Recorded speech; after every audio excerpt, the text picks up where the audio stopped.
5 और 6 नवंबर 2 दिन सीईटी की परीक्षा, कॉमन एलिजिबिलिटी टेस्ट, एक बहुत बड़ा ये भी एक प्रोजेक्ट है हमारा।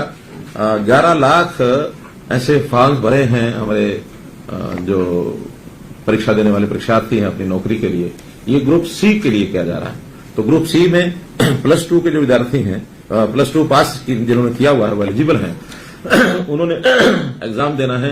तो 5 और 6 5 और 6 2 दिन। इसमें सारे प्रदेश में लगभग 2000 सेंटर हमने उनको ऑफर किए हैं। अब जो कंपनी है वो 2000 का उपयोग करती है या कम में काम चलाती है। 5 जिलों में अभी उनकी रिपोर्ट थी कि यहां सेंटर न दिए जाए। हर कोई अपने अपने हिसाब से सेंटरों को उपयोग करता है। तो 5 जिलों में जैसे दादरी जिला है, झज्जर जिला है, रोहतक जिला है, जींद है एंड नूह है। तो ऐसे 5 जिलों में सेंटर वो नहीं बनाएंगे। बाकी सब 17 जिलों के अंदर ये सेंटर बनेंगे 4 शिफ्टों में। 2 शिफ्ट 5 तारीख को, 2 शिफ्ट 6 तारीख को। ये 5 जिले सर कंपनी के कहने पे है या अपनी कोई? हमारा भी उसमें, हमारा भी पुराने, हमारे जो HPSC और हमारे जो स्टाफ सिलेक्शन कमीशन उनकी भी जो रिपोर्ट्स हैं और हमारा स्कूल एजुकेशन बोर्ड उनकी भी रिपोर्ट्स हैं। इन जिलों में नकल के चांसेस ज्यादा होते हैं। एक ही मात्र कारण है और कोई कारण नहीं है। हमने हालांकि ये कहा कि उसमें से जो अच्छे सेंटर्स हैं जो नकल नहीं होती है उनको लगाया जा सकता है, लेकिन इस बार तो अभी पूरा जिला छोड़ा है। अगली बार में हम ऐसे कुछ स्कूलों को छांटेंगे जहां इस प्रकार की प्रवृत्ति नकल की नहीं है। अब क्या होता है कि इतने सारे सेंटर्स पर जब भी काम किया जाता है तो कई बार पुलिस के नाते से हम पुलिस लगाते जरूर हैं, लेकिन अनटुवर्ड कोई इंसिडेंट हो अच्छा नहीं है। Let us play safely. तो उस नाते से हमको उन जिलों में भी न करके, बाकी हमारे पास हैं सारे सेंटर्स हैं। एक जिले से जो परीक्षार्थी देने वाला है वो दूसरे में या तीसरे में जाकर के देगा। बहुत दूर नहीं ले जाएंगे, आसपास का एडजॉइनिंग या adjoining to adjoin, next adjoining, उसी 2 जिलों में। इसके लिए ट्रांसपोर्ट की व्यवस्था उनका सारा उन्होंने अपना सिस्टम बना लिया हमारे परिवहन विभाग ने, कि सबको ट्रांसपोर्टेशन पर उनका प्रवेश कार्ड दिखा करके जाने की अनुमति होगी। और डिस्ट्रिक्ट टू डिस्ट्रिक्ट रोडवेज की बसें चलेंगी। डीसीज को हमने कह दिया लोकल ट्रांसपोर्ट, चाहे वो स्कूल की बसें भी क्यों ना हो, तो जो नोडल सर्विस है वहां की, क्या उसको बोलते हैं नोडल सर्विस, शटल सर्विस, ये जो सेंटर्स हैं भिन्न भिन्न, तो वहां का डिस्ट्रिक्ट हेडक्वार्टर का जो डिपो है वहां से जहां सेंटर है वहां तक भी बसें वो चले 2 दिन। बल्कि मेरी तो अपील जनता को ये रहेगी कि इस 2 दिनों में 5 और 6 तारीख को ट्रेवलिंग बसों के द्वारा कम से कम करें। इन विद्यार्थियों को, इन परीक्षार्थियों को परेशानी नहीं होनी चाहिए। हर कोई समय पर परीक्षा देने पहुंच जाए। तो ये शिकायत नहीं आनी चाहिए कि कोई अपनी परीक्षा केंद्र पर नहीं पहुंच सका है। पहली बार ये प्रयोग हो रहा है। नहीं, एडमिट कार्ड दिखाएंगे, कोई किराया नहीं दे रहा, ना आगे शटल सर्विस में देना, ना यहाँ देना। और कंपनी ने यह कहा कि उसका रिजल्ट वो 1-1.5 महीने के अंदर अंदर वो दे देंगे। अर्थात अपेक्षा है कि 15 दिसंबर तक वो इसका रिजल्ट दे दें। और 15 दिसंबर के बाद फिर जो पोस्ट वाइज इनमें से किस पोस्ट पर किसको अपना अप्लाई करना है वो एडवर्टाइजमेंट निकलेगी। उसके हिसाब से जो पास कैंडिडेट हैं उन पास कैंडिडेट को उनको एक मौका दिया जाएगा। 4 टाइम्स नंबर ऑफ पोस्ट के हिसाब से हर एक डिपार्टमेंट के लिए, हर एक पोस्ट के लिए उनको एक एग्जाम देने के लिए और बुलाया जाएगा। तो उस एग्जाम में उन लोगों के पास करने के बाद फिर उनकी सिलेक्शन फाइनल हो जाएगी, नो इंटरव्यू।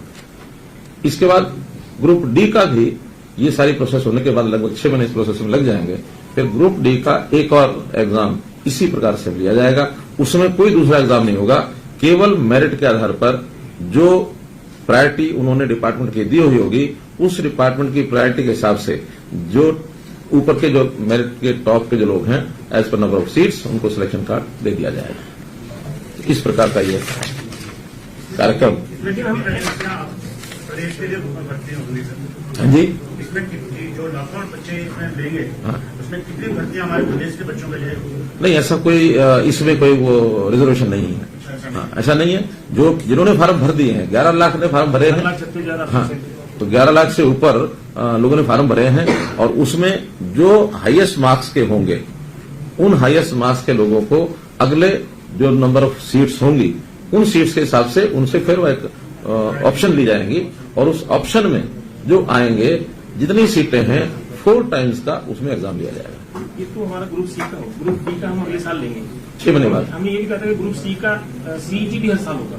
हाँ, हर साल होगा, ये भी हर साल होगा, वो भी हर साल होगा, लेकिन 2 बार होगा। अब इसमें इस बार पहले ग्रुप सी का कर रहे हैं, बाद में डी का करेंगे। दोनों एग्जाम लेने के बाद अगली बार फिर तय भी कर सकते हैं कि इसको पलट भी सकते हैं, पहले ग्रुप डी का ले लेंगे फिर सी का ले लेंगे। लेकिन अब सी वालों में जो +2 होते हैं वो सभी भरते हैं, और सी वाले में तो दोनों भर सकते हैं, दोनों +2 के भर सकते हैं। डी में दोनों भर सकते हैं, डी में तो 10वीं पास भी होगा और +2 भी होगा और उससे ऊपर के भी सब लोग होंगे। तो बहुत से लोग कॉमन भी हैं जिन्होंने सी भी भरा है, डी भी भरा है। तो आज जो सी वाले हैं वो तो सब जाएंगे, बाद में जो डी वाले हैं उन्हीं का एग्जाम उसमें भी दिया जाएगा। सर, ग्रुप सी में इंटरव्यू होगा? नहीं, इंटरव्यू नहीं होगा, न सी में होगा न डी में होगा। थोड़ा सा क्लैरिफाई करो, ग्रुप सी में जो अब पेपर पास करेगा, जब ग्रुप डी की भर्ती होगी तो ग्रुप डी का सीजी जो होगा वो उसको बैठना पड़ेगा ना? हाँ, बैठना पड़ेगा। तो ग्रुप डी का भी टेस्ट उसको पास करना हाँ, पड़ेगा। हाँ। जो प्लस अगर ग्रुप सी का भी वो पेपर दे रहा है, पास हो या ना हो, अगर उसने डी का भी देना है तो डी का एग्जाम दे सकता है। लेकिन डी का एग्जाम वाले ही डी में नौकरी में जाएंगे, सी वाले डी में नहीं जाएंगे, डी वाले सी में नहीं जाएंगे। एग्जाम दोनों का अपना अपना होगा। वो 3 वर्ष तक इसी फीस में जितने एग्जाम देने सारे दे सकता है। किसी ने इंप्रूव भी करना है, मानो इस बार नहीं वो पास हो सका या उसके अंक कम रह गए, 4 टाइम्स में भी उसकी बारी अगले एग्जाम उसके लिए पोस्ट के लिए नहीं आई, if he wants to improve it तो इम्प्रूव कर सकता है।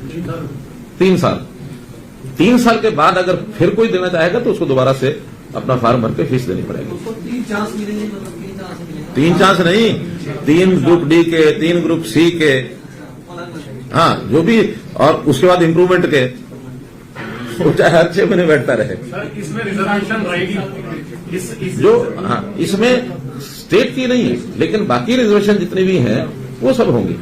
SC की है, BC की है, या वो जो हमारे स्पोर्ट्स कोटा है, सबकी मेरिट अलग वो अलग अलग।